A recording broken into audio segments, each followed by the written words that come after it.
2025 August 4వ తేదీన ఒక ముసుగు మనిషి ధర్మస్థల పోలీస్ స్టేషన్కి వెళ్ళి ఒక పుర్రె కొన్ని ఎముకలు తీసుకువెళ్ళి 2007 నుంచి 2014 వరకు సుమారు 400 మంది అమ్మాయిల శవాలని నేను పూడ్చిపెట్టాను. తర్వాత నేను 2014లో ఇక్కడ నుంచి పారిపోయాను అని చెప్పి ఒక పారిశుద్ధ్య కార్మికుడు చెప్పటంతో ఆ విషయాన్ని యూట్యూబ్లో సమీర్ అనే వ్యక్తి పెట్టిన వెంటనే 1,000కి పైగా వ్యూస్ రావటం, దీని మీద భారతదేశం మొత్తం ఒక పెద్ద చర్చ జరగటం జరిగింది. అయితే 2007 నుంచి 2014 వరకు సుమారు 10 సంవత్సరాల పాటు ఈ విధంగా జరిగిందని చెప్పినటువంటి ఆ ముసుగు వ్యక్తి విజిల్ బ్లోయర్ తర్వాత ఇటీవల మాట మార్చి ఇదంతా అబద్ధం, నాతో ఎవరో తమిళనాడుకు చెందినటువంటి పెద్ద మనుషులు నాతో చెప్పించారు అని చెప్పి మాట మార్చడం జరిగింది. అయితే ధర్మస్థల విషయానికి వచ్చినట్లయితే ఈ ముసుగు మనిషి చెప్పినటువంటి ఈ అంశాలన్నీ నిజమా కాదనేది పక్కన పెడితే అసలు ఈ కేసు నిలబడుతుందా లేదా అనేది మేధావులు చాలా మంది ఆలోచన చేశారు. ఇది నిలబడదు. ఎందుకనంటే ఒక సామాన్యమైనటువంటి వ్యక్తి ఒక పెద్ద వ్యవస్థను ఢీకొంటున్నాడు. అదేవిధంగా ఒక సామాన్యమైనటువంటి వ్యక్తి ఒక మేరుకొండను ఢీకొట్టడం అనేది అసాధ్యమైనటువంటి పని. ఎందుకనంటే ఆ ధర్మస్థల దేవస్థానానికి సంబంధించినటువంటి ఆ పెద్ద మనుషులు భారతదేశంలో అతిపెద్ద వ్యవస్థని కలిగి ఉన్నారు. అదే కాకుండా ఆ ఏరియాలో ఒక స్వతంత్ర పాలనా వ్యవస్థను నడుపుతున్నారు. అదేవిధంగా ఆ వ్యక్తులు పార్లమెంట్లో రాజ్యసభ సభ్యులుగా ఉన్నారు. అదేవిధంగా వ్యవస్థలన్నింటిలో కూడా చాలా పెద్ద పేరు కలిగేవాడు. కాబట్టి ఇటువంటి వ్యక్తుల మీద వచ్చినటువంటి ఈ ఆరోపణలు నిజమైనా కాకపోయినా నిలుస్తాయా లేదా అనేది చాలా మంది ఆలోచించారు. కానీ చివరికి నిలబడలేవని చెప్పి తేలిపోయింది. అయితే ధర్మస్థలలో శ్రీ మంజునాథ దేవాలయం సంబంధించి ఆ ట్రస్ట్ సభ్యులు గాని అక్కడ ఉన్నటువంటి పెద్ద మనుషులు గాని నిజంగా స్వచ్ఛీలురేనా అనేది పరిశీలిస్తే 1978 నుంచి ఇప్పటి వరకు ఆ ప్రాంతాల్లో అనేకమైనటువంటి మిస్సింగ్ కేసులు ఉన్నాయి. ఈ విషయం మీద కర్ణాటక అసెంబ్లీలో జరిగినటువంటి చర్చలో ప్రత్యేక కమిటీని వేసి దీని మీద దర్యాప్తు జరపమని చెప్పి ఇచ్చినప్పుడు వారు చేసినటువంటి ఈ ఎంక్వైరీలో భారతదేశంలోనే కాదు ప్రపంచంలో ఎక్కడా లేనటువంటి ఎక్కువ మిస్సింగ్ కేసులు కర్ణాటక రాష్ట్రంలోని ఈ ధర్మస్థల పరిసర ప్రాంతాలు అంటే నేత్రావతి నదీ పరిసర ప్రాంతాల్లో ఎక్కువగా జరుగుతున్నాయని చెప్పి ఈ అసెంబ్లీ కమిటీ ఒక రిపోర్ట్ ఇవ్వటం అనేది జరిగింది. అంతేకాకుండా 1978లో మొట్టమొదటిగా బయటకు వచ్చినటువంటి కేసు వేదవల్లి అత్యాచారం మరియు హత్య. ఇవే కాకుండా అక్కడ జరిగినటువంటి కొన్ని ముఖ్యమైనటువంటి సంఘటనలు మనం పరిశీలించినట్టయితే ఖచ్చితంగా ఇక్కడ ఏదో మిస్టరీ జరుగుతుందనేది ఎవరికైనా అవగతమవుతుంది. వాటిలో కొన్ని మనం పరిశీలిద్దాం. మొదటిది 1978లో జరిగినటువంటి వేదవల్లి హత్య మరియు అత్యాచారం. ఈ ఘటనలో చూసినట్టయితే వేదవల్లి అనే ఆమె లింగాయత్ కులానికి చెందినటువంటిది. ఈమె అప్పుడున్నటువంటి సమాజంలో మొట్టమొదటిసారిగా ఒక మహిళగా అత్యున్నతమైనటువంటి చదువులు చదివి అక్కడ ఉన్నటువంటి ఎస్టీఎం శ్రీ మంజునాథ దేవస్థాన ఆధ్వర్యంలో ఉన్నటువంటి ఈ పాఠశాలలో ఉపాధ్యాయునిగా 1970లో ప్రవేశించడం జరిగింది. 1978 వచ్చే వరకు అక్కడ ఆ పాఠశాల ప్రధానోపాధ్యాయునిగా ఈమెకి ప్రమోషన్ రావాల్సినటువంటి సమయంలో ఈమెకి ప్రమోషన్ రాకుండా ఈమె కన్నా జూనియర్కి ప్రమోషన్ ఇవ్వటంతో ఈమె హైకోర్టును ఆశ్రయించారు. హైకోర్టును ఆశ్రయించినప్పుడు ఈమెను బెదిరిస్తూ అనేక సార్లు హెచ్చరికలు జారీ చేశారు. అదేవిధంగా ఈమె కేవలం లింగాయతు అనే తక్కువ కులానికి చెంది ఉండటం వలనే ఈమెకు ప్రమోషన్ ఇవ్వలేదని చెప్పి అవగతమైంది. కాబట్టి ఈ కులం వలన ప్రమోషన్ ఇవ్వకపోవటాన్ని ఈమె జీర్ణించుకోలేకపోయారు. తద్వారా ఈమె హైకోర్టుకు వెళ్ళి హైకోర్టు ద్వారా ప్రమోషన్ ఇప్పించుకొని ఆ ఎస్డిఎం పాఠశాలలో ప్రధాన ఉపాధ్యాయునిగా జాయిన్ అవటం అనేది జరిగింది. దీనిని జీర్ణించుకోలేని యాజమాన్యం అనేక రకాలుగా ఏమని ఇబ్బంది పెట్టారు. అదేవిధంగా ప్రతిరోజు కూడా గుంపులుగా వచ్చి ఈమె ఇంటి పైన రాళ్లతో దాడి చేస్తూ ఉండేవాళ్ళు. దీన్ని గమనించినటువంటి ఈమె భర్త డాక్టర్ హరాలే ఇక్కడ ఉండవద్దు, ఈ ఉద్యోగం మనకొద్దు, వెళ్ళిపోదాం అని చెప్పి తన యొక్క భార్యని బ్రతిమలాడటం వలన చివరికి ఆమె ఒప్పుకుంది అక్కడ నుంచి వెళ్ళిపోవటానికి. అక్కడ నుంచి వెళ్ళిపోవాలి, ఆ ఉద్యోగాన్ని విడిచిపెట్టి వెళ్ళిపోవాలని చెప్పి నిర్ణయించుకున్న క్రమంలో ఒకరోజు ఈ హరాలే పని మీద బయటకు వెళ్ళిన సమయంలో ఒక గుంపు మూకమ్ముడిగా ఈమె ఇంటి మీద దాడి చేసి ఈమెపై అత్యాచారం చేసి హత్య చేసి ఒక బాత్రూంలో ఈమెని కిరోసిన్ పోసి తగలబెట్టడం అనేది జరిగింది. ఇంటికి వచ్చిన తర్వాత దీన్ని చూసి తన యొక్క గుండె ఆగిపోయినంత పని అయింది. చాలా బాధతో అక్కడ వాళ్ళందరిని పిలిచి చివరికి బెల్తంగడి పోలీస్ స్టేషన్ లో ఫిర్యాదు కూడా చేశారు. ఫిర్యాదుని ఆ పోలీస్ స్టేషన్ వారు స్వీకరించలేదు. పైగా ఈమెకి పోస్ట్ మార్టం నిర్వహించినప్పుడు పోస్ట్ మార్టం రిపోర్ట్ కూడా బయటకు రాకుండా ఆపారు.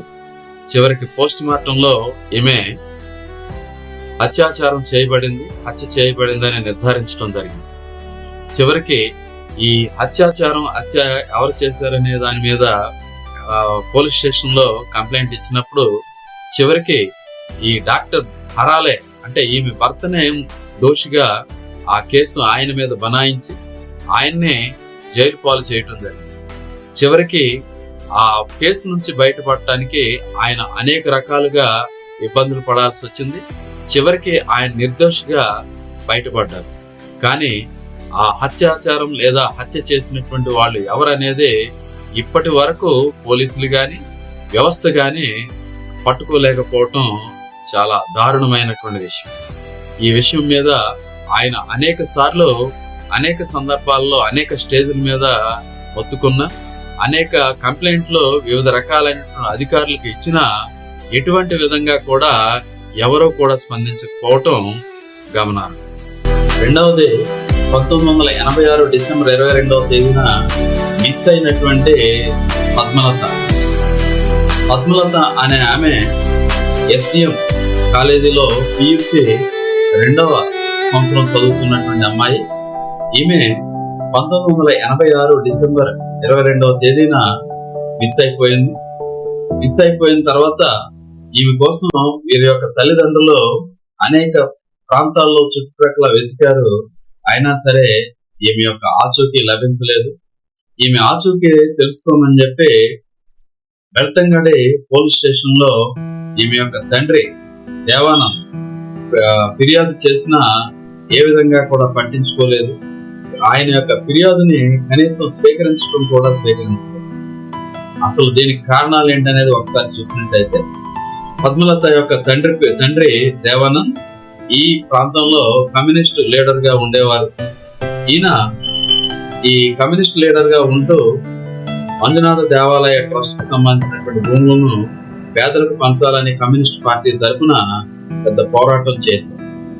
ఈ పోరాటంలో ఈయన ఇక్కడ ఉన్నటువంటి ఈ ట్రస్ట్ సభ్యులకు కానీ లేదా ఇక్కడ ఉన్నటువంటి భూస్వాములకు కానీ వ్యతిరేకం ఉండడం అనేది జరిగింది.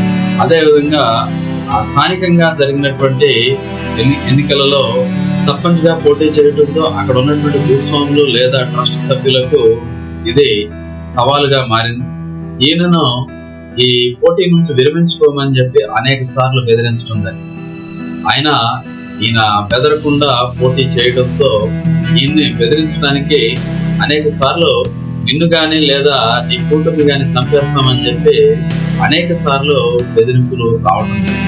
అయినా ఈయన ఏమాత్రం కూడా లెక్క చేయకుండా పోటీ చేయడంతో 1986 డిసెంబర్ 22వ తేదీన పద్మలతను ఆ కాలేజీ ప్రిన్సిపాలే కిడ్నాప్ చేసి అక్కడ ఉన్నటువంటి డి గ్యాంగ్ సభ్యులకు అప్పగించడం అనేది జరిగింది. ఈమె 1986 డిసెంబర్ 22వ తేదీన కిడ్నాప్ చేయబడి 56 రోజుల పాటు ఈ డి గ్యాంగ్ సభ్యుల చేత అత్యాచారం చేయబడుతూ అనేకమైనటువంటి బాధను అనుభవిస్తూ ఘోరంగా హింసిస్తూ చివరికి 56 రోజుల తర్వాత ఈమె యొక్క శవం కుళ్ళిపోయినటువంటి స్థితిలో లభించింది. ఈమె యొక్క శవాన్ని గుర్తించినటువంటి తల్లిదండ్రులు ఈ శవాన్ని తీసుకొని పోలీస్ స్టేషన్కి వెళ్ళి ఫిర్యాదు తీసుకున్నారు, కానీ దీని మీద సరి అయినటువంటి దర్యాప్తు జరపలేదు. ఇటువంటి విధంగా కూడా యాక్షన్ అనేది తీసుకోలేదు. ఈమె యొక్క తండ్రి హిందూ సాంప్రదాయం ప్రకారం ఈమె శవాన్ని దహనం చేయాల్సినటువంటి పరిస్థితులు ఉన్నాయి. ఎప్పటికైనా ఈమె యొక్క కేసుని నమోదు చేసి ఈమెకు సంబంధించినటువంటి కేసును దర్యాప్తు చేసి తగిన విధంగా న్యాయం చేస్తారనే ఆశతో ఈమె యొక్క శవాన్ని సమాధి చేయడం. ఇప్పటికీ ఆ సమాధి అక్కడే. అయినా ఇప్పటి వరకు ఈమెకు సంబంధించినటువంటి ఏ రకమైనటువంటి కేసును నమోదు చేయబడలేదు. అదేవిధంగా సరైనటువంటి దర్యాప్తు కూడా జరగదు. ఇప్పటికీ ఈ కేసు మిస్టరీగానే మిగిలిపోయింది. ఇక మూడవది సౌజన్య కేసు. ఈమె కూడా ధర్మస్థల పుణ్యక్షేత్రానికి సంబంధించినటువంటి ట్రస్ట్కి సంబంధించినటువంటి కాలేజీ అయినటువంటి ఎస్డిఎం కాలేజీలో పియూసి మొదటి సంవత్సరం చదువుతుంది. 9 అక్టోబర్ 2012 మిస్ అవడం జరిగింది. తర్వాత రోజు ఈమె శవంగా అక్కడ లభించడం జరిగింది. ఈ శవం మీద లోదుస్తులు లేకుండా శరీరం నిండా అనేకమైనటువంటి ఘాట్లతో ఈమె శవం లభించింది. ఈమె యొక్క తండ్రి స్థానికంగా ఉన్నటువంటి పంచాయతీ చుట్టుపక్కల చిన్న కాంట్రాక్టర్గా జీవిస్తూ ఉండేవాళ్ళు. సౌజన్యది ధర్మస్థలకు దగ్గరలో ఉన్నటువంటి పాన్గల గ్రామం నుంచి ఈమె కాలేజీకి యథావిధిగానే వెళ్ళటం జరిగింది. ఈమె కాలేజీకి వెళ్ళటానికి ముందే ఈమె యొక్క తల్లి వాళ్ళ యొక్క బంధువులకు సంబంధించినటువంటి ఫంక్షన్ ఏదో ఉంది, వెళదామని చెప్పి చెప్పింది. లేదు, నేను కాలేజీకి వెళ్ళొస్తానని చెప్పి బయలుదేరి కాలేజీకి వెళ్ళడం జరిగింది. కాలేజీకి వెళ్ళి త్వరగానే వచ్చేస్తానని చెప్పి ఆ సాయంత్రం సమయంలో ఇంటికి తిరిగి వస్తున్న క్రమంలో బెళతంగడి బస్టాండ్లో దిగి నడిచి వస్తూ ఉంది. పాన్గల్ల గ్రామానికి నడిచి వచ్చే క్రమంలో ఈమె యొక్క బాబాయ్ కూడా చూడటం జరిగింది. తర్వాత ఈమె ఇంటికి చేరుకోలేదు. ఇంటికి చేరుకోకపోవడంతో ఈమె యొక్క తల్లిదండ్రులు ఆ చుట్టుప్రక్కల ప్రాంతాలన్నీ వెతికారు. ఈమె యొక్క తల్లిదండ్రులే కాకుండా ఆ గ్రామానికి చెందినటువంటి సుమారు 1200 మందికి పైగా జనమంతా కూడా ఆ చుట్టుప్రక్కల పాన్గల, ఆ బెళతంగడి, అదేవిధంగా ధర్మస్థల చుట్టుప్రక్కల ప్రాంతాలన్నీ వెతికారు. అని ఈమె యొక్క ఆచూకీ అనేది లభించలేదు. తర్వాత రోజు చూసినట్టయితే ఆ దగ్గరలో ఉన్నటువంటి నేత్రావతి నది ఒడ్డున ఉన్నటువంటి ఆ అడవిలో ఈమె యొక్క శవం కనుగొనబడింది.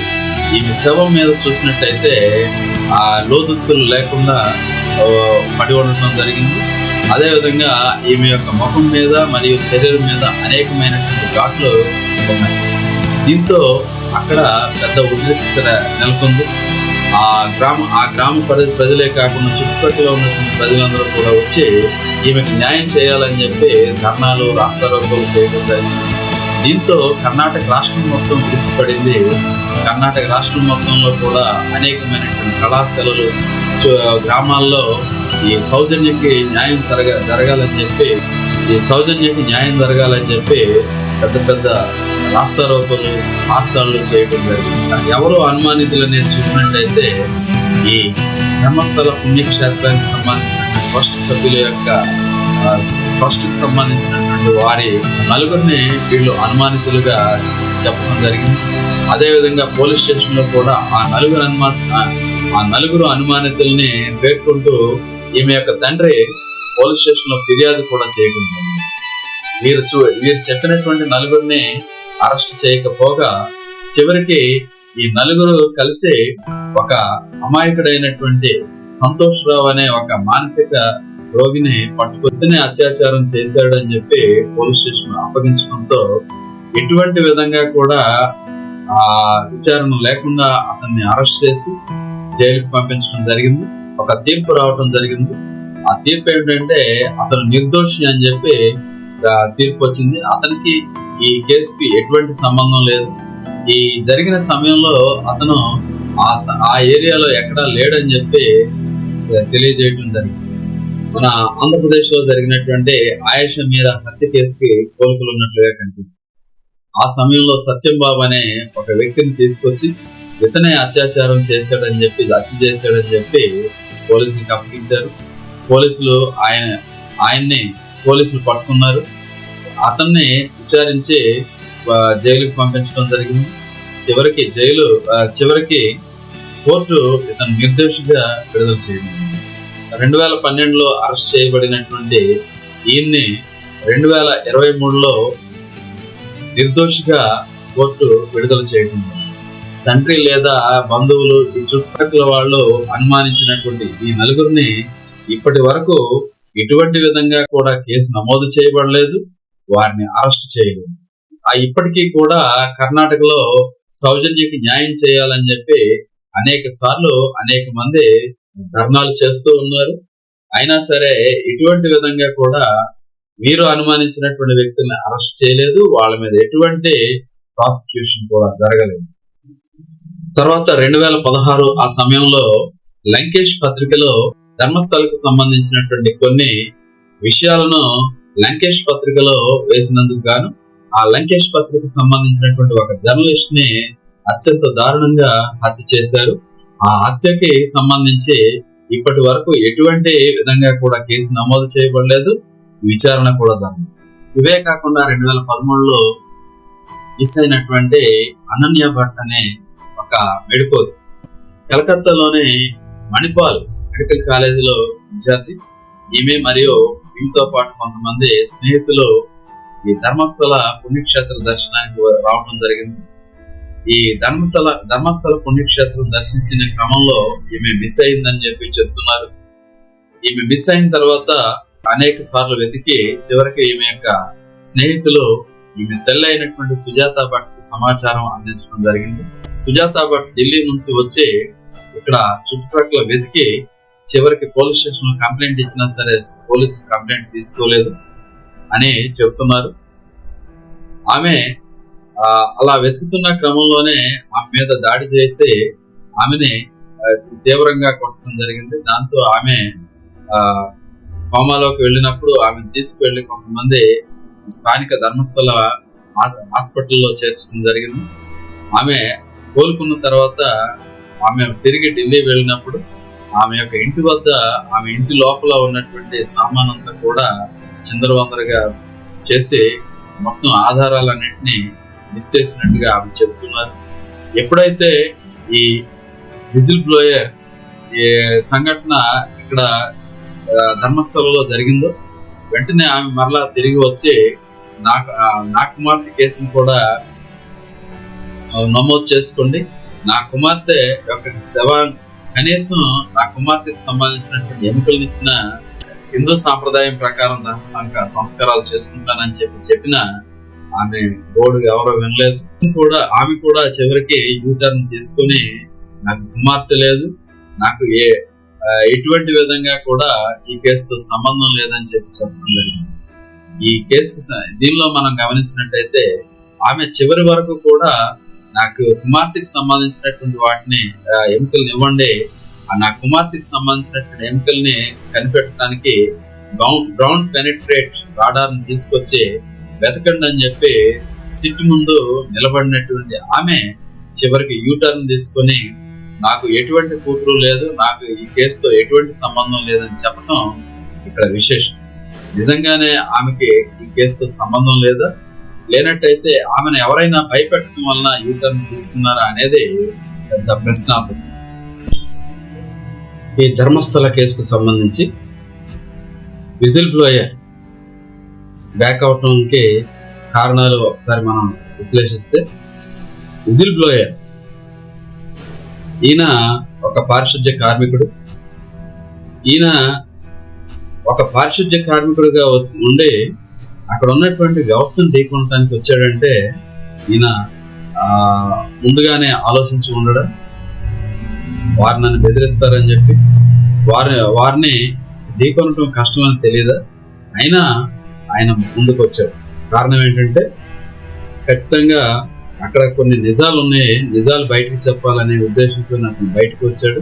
అతను చెప్పినటువంటి అంశాలను విచారించడం కోసం కర్ణాటక ప్రభుత్వం నియమించినటువంటి ఈ సిట్ చాలా వేగంగా ఆయన చెప్పినటువంటి విధంగా అనేక చోట్ల తవ్వకాలు జరిపింది. తవ్వకాల్లో కొన్ని చోట్ల కొన్ని ఎముకల పొరలు లభించిన, ఎక్కువ చోట్ల ఆయన చెప్పిన ప్రదేశాల్లో ఎముకల పొరలు లభించలేదు. కారణం ఏంటనేది మనం చూసినట్టయితే ఆయన 2014లో అక్కడ నుంచి వెళ్ళిపోయి ఇప్పుడు 2025లో రావటం జరిగింది. అప్పటి నుంచి ఇప్పటి వరకు ఆ ప్రదేశంలో అనేకమైనటువంటి మార్పులు జరిగాయి. రోడ్లు వేశారు, అదేవిధంగా అడవులు పెరిగిపోయాయి, చాలా రకాలైనటువంటి మార్పులు వచ్చాయి. దానివలన ఆయన ఖచ్చితంగా ఆ ప్రదేశాలను గుర్తించి ఉండకపోవచ్చు. నెక్స్ట్ అక్కడ ఆ విజిల్ బ్లోయర్ అనే ఆయన అక్కడ ఉన్నటువంటి ఆ వ్యవస్థను ఢీకొనడానికి రెడీ అయ్యి వచ్చాడంటే అతను చెప్పిన దాంట్లో ఎంతో కొంత నిజం ఉండి ఉండవచ్చు, లేకపోతే ఆయన అంత పెద్ద వ్యవస్థను ఢీకొట్టడానికి రాలేడనేది వస్తుంది. సిట్ బృందంలోని ఒక పోలీస్ అధికారి మంజునాథ్ గౌడ అనే ఆయన ముందుగానే ఈయన్ని హెచ్చరించడం, ఈ విజిల్ బ్లోయర్ ని హెచ్చరించడం, నువ్వు నిజం చెప్పినా అబద్ధం చెప్పినా నువ్వు చెప్పినటువంటి ప్రదేశాల్లో ఈ ఎముకలు పుర్రెలు లభించినా లభించకపోయినా చంపటం మాత్రం గ్యారంటీ, నీకు శిక్ష పడుతుంది. కాబట్టి ముందుగానే నువ్వు ఈ కేసు నుంచి తప్పుకొని నిన్ను ఎవరో పంపించారని చెప్పాలని చెప్పి తీవ్రమైనటువంటి ఒత్తిడి తెచ్చారు. ఇక్కడ ఈ విధంగా నువ్వు చేసినట్టయితే నీకు ₹1,00,00,000 ఇస్తామని చెప్పి డబ్బును కూడా ఆశ చూపించారు. ఆయన ఆ విజిల్ బ్లోయర్ ముందుకు వచ్చాడు. కానీ చివరికి అంటే అంత ఒత్తిడి వచ్చినా సరే ముందుకే నడిచినటువంటి ఆ వ్యక్తి సడన్ గా యూటర్న్ తీసుకున్నారంటే దీన్ని ఖచ్చితంగా ఆలోచించవలసిన విషయం. అదేవిధంగా సుజాత భట్ అనే ఆమె చాలా నమ్మకంగా చాలా చాలా కాన్ఫిడెంట్ గా చెప్పినటువంటి ఆమె కూడా ఈరోజు యూటర్న్ తీసుకున్నారనేది తెలుస్తుంది.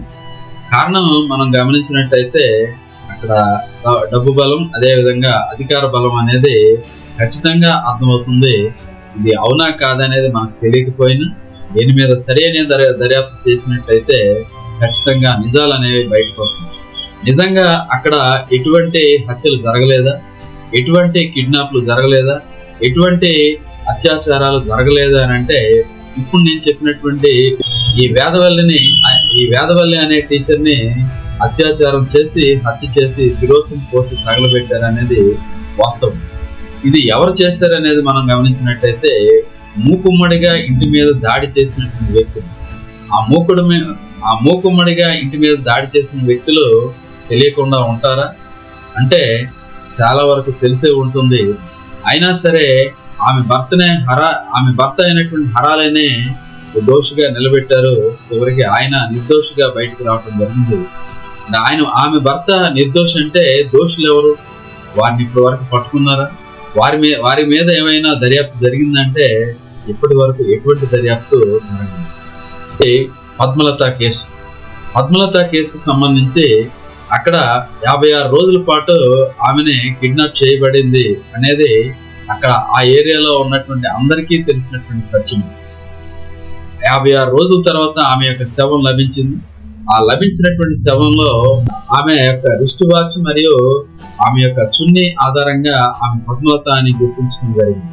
ఆమెని కిడ్నాప్ చేసింది ఎవరు అనేది అందరికీ తెలిసినటువంటి సత్యం. ఆ కాలేజీ ప్రిన్సిపాలే కిడ్నాప్ చేశాడు అనేది అందరికీ తెలిసింది. ఆయన ఎందుకు విచారించలేదు? అదేవిధంగా ఆయన కిడ్నాప్ చేసి ఆ ఎవరైతే ముఠా ఉన్నారో వాళ్ళకి అప్పగించారనేది ఆ ఏరియాలో ఉన్న వారు అందరికీ తెలుసు. అయినా సరే ఇప్పటి వరకు ఆ ప్రిన్సిపాల్ మీద కానీ లేదంటే ఆ అనుమానితుల మీద కానీ ఎటువంటి కేసు నమోదు కాకపోవటం విశేషం. కాబట్టి అక్కడ అత్యాచారాలు జరగలేదా, హత్యలు జరగలేదంటే అత్యాచారాలు జరిగాయి, హత్యలు జరిగాయి అనేది వాస్తవాలు తెలుస్తున్నాయి. 2012లో ఒక లాడ్జ్లో జంట హత్యలు జరిగాయని చెప్పి వార్త వచ్చింది. ఆ వార్త వచ్చినటువంటి వెంటనే వారిని ఎటువంటి విధంగా కూడా ఆ ప్రదేశాన్ని పంచనామా చేయటం కానీ లేదా అక్కడ సాక్షులు విచారించడం కానీ జరగకుండా హరీబరీగా ఆ శవాల్ని నారాయణ యమున అనే ఇద్దరు శవాల్ని హరీబరీగా పూడ్చిపెట్టడం, దహన సంస్కారాలు చేయటం అనేది జరిగింది. కాబట్టి ఆ నారాయణ యమున హత్య కేసు ఎలా జరిగింది ఏంటనేది ఇప్పటి వరకు మిస్టరీగానే మిగులుతుంది. ఇది జరిగినటువంటి 2012లో ఈ నారాయణ యమున హత్యలు జరిగినటువంటి అతి కొద్ది సమయంలోనే సౌజన్య కేసు జరగటం గమనార్హం.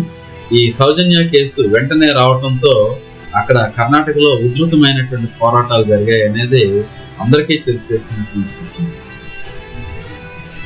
2001 నుంచి 2018 మధ్య జరిగినటువంటి అసహజ మరణాలు, ధర్మస్థల చుట్టుపక్కల ప్రాంతాల్లో జరిగినటువంటి అసహజ మరణాల గురించి ఒక ఆర్టీఐ వేస్తే తేలింది ఏమిటంటే ఆ పీరియడ్లో 2001 నుంచి 2015 మధ్య సుమారుగా 451 అసహజ మరణాలు సంభవించాయని చెప్పి తెలియజేయటం జరిగింది.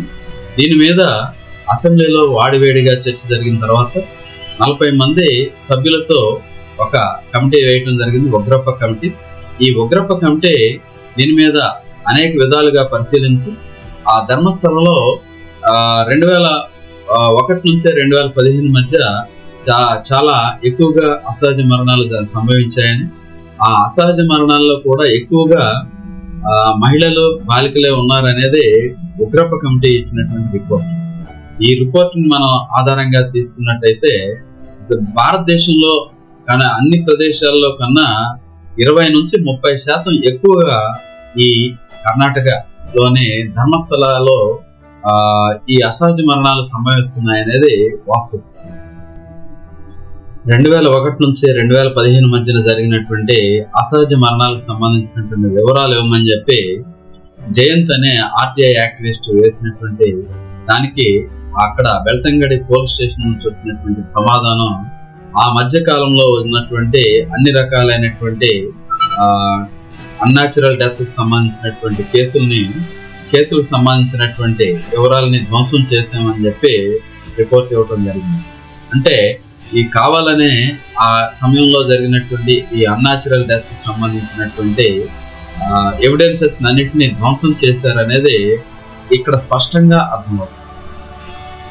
ఇక్కడ మనం గమనించాల్సిన విషయం ఏంటంటే విజిల్ బ్లోయర్ నిజం చెప్తున్నాడా అబద్ధం చెప్తున్నాడా అనేది పక్కన పెడితే ఆ ప్రాంతంలో అసహజ మరణాలు అనేవి చాలా ఎక్కువగా జరుగుతున్నాయి అనేది చాలా స్పష్టంగా అర్థమవుతుంది. ఆ అసహజ మరణాలని సరైన విధంగా విచారించినటువంటి దాఖలాలు ఎక్కడా కూడా కనిపించలేదు. స్వయంగా కర్ణాటక అసెంబ్లీకి సమర్పించినటువంటి 2018లో అసెంబ్లీకి సమర్పించినటువంటి ఉగ్రప్ప కమిటీ నివేదికలోనే అక్కడ అసహజ మరణాలు చాలా ఎక్కువగా జరుగుతున్నాయని చెప్పి ఒప్పుకోవడం జరిగింది. ఆ అసహజ మరణాల్లో కూడా ఎక్కువగా మహిళలు, బాలికలే ఉన్నారనేది చాలా స్పష్టంగా చెప్పారు ఆయన. ఆ కమిటీ ఆయన ఒక్కరే కాదు, 40 మంది సభ్యులతో కూడినటువంటి ఆ కమిటీ చాలా స్పష్టంగా ఆ ప్రాంతంలో జరుగుతున్నటువంటి హత్యలు, అత్యాచారాల గురించి వివరించడం అనేది జరిగింది. సరే, ఇంతకీ ఇక్కడ విజిల్ బ్లోయర్ నిజం చెప్తున్నాడా అబద్ధం చెప్తున్నాడా అనేది పక్కన పెట్టి, అదేవిధంగా సుజాత భట్ అనే ఆమె నిజం చెప్పిందా లేదా అబద్ధం చెప్పిందా అనే దాన్ని పక్కకు పెడితే అక్కడ ఆ ప్రాంతంలో అసహజ మరణాలు స్పష్టంగా కనిపిస్తుంది. అక్కడ జరిగినటువంటి అతి ముఖ్యమైనటువంటి అసహజ మరణాల్లో వేదవల్లి కేసు, పద్మలత కేసు, అదేవిధంగా సౌజన్యం. ఆ తర్వాత మనం గమనించినట్టయితే ఆ తర్వాత జంట హత్యలు, ఇవన్నీ అక్కడ కనిపించినటువంటివి. అయితే వీటిలో ఎక్కడా కూడా సరైన విధంగా దర్యాప్తు జరిగినట్టు కనిపించింది. దీనికి కారణాలు మనం చూసినట్టయితే ముఖ్యంగా సౌజన్య కేసుకు సంబంధించి మనం ఆలోచించినట్టయితే ఈ సౌజన్య కేసుకు సంబంధించి ఇచ్చినటువంటి తీర్పులో ఆమె మరణానికి సంబంధించినటువంటి కొన్ని నిజాలని తారుమారు చేయడానికి పోలీసులే స్వయంగా ప్రయత్నించారని చెప్పి కోర్టే స్పష్టంగా తెలియజేయడం. అక్కడ ఆమె ఇంటికి వెళ్ళి ఆమె యొక్క లోదుస్తుల్ని కావాలని చెప్పి తీసుకొచ్చినటువంటి పోలీసులు ఆ లోదుస్తుల్ని ఆ సంతోష్ రావు దగ్గర ఉంచి ఇతనే ఆ అత్యాచారం చేశాడని చెప్పి చెప్పడానికి ప్రయత్నం చేశాడు. వీటన్నిటిని కూడా గమనించినటువంటి కోర్టు చాలా తీవ్రంగా మందలించడం అనేది జరిగింది.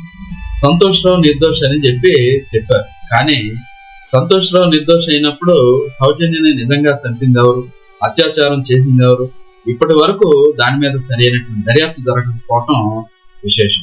హత్యలు జరిగినటువంటి 20 రోజుల్లోనే సౌజన్య కేసు జరగటం, దాంతో స్థానికుల్లో విపరీతమైనటువంటి వ్యతిరేకత వచ్చి అక్కడ పెద్ద మూవ్మెంట్ జరిగింది. ఆ నిరసనలో పోలీసు జీపులను కూడా తగలబెట్టారు. ఈ నిరసనలో నాయకత్వం వహించినటువంటి మహేష్ టిమరోడి అనే ఆయన బీజేపీ కార్యకర్త. ఆయన కూడా ఇప్పటికీ కూడా ఆయన ఈ సౌజన్యకి సరైనటువంటి న్యాయం జరగాలని చెప్పి పోరాటం చేస్తూ ఉన్నారు. అదేవిధంగా ఆ చుట్టుపక్కల జరిగినటువంటి అనేకమైనటువంటి మరణాలు మిస్టరీగా ఉన్నాయి, వాటి మీద దర్యాప్తు జరపాలని చెప్పి ఆయన కోరుతూ ఉన్నారు. జరిగినటువంటి అసహజ మరణాలను చూసినటువంటి అనేక మంది సాక్ష్యాలు చెబుతూ ఉన్నారు. కానీ వాటినన్నిటినీ కూడా పరిగణలోకి తీసుకోకుండా వెనక్కి తీసుకోవడం ఇక్కడ గమనార్హం. భారతదేశంలోనే కాదు, ప్రపంచంలో ఎక్కడా కూడా ఒక ధనవంతుడు అదేవిధంగా పవర్ లో ఉన్నటువంటి వ్యక్తులు వాళ్ళ మీద పెట్టినటువంటి కేసులు నిరూపించబడి జైలుకు వెళ్ళినటువంటి దాఖలాలు చాలా తక్కువగా ఉన్నాయి.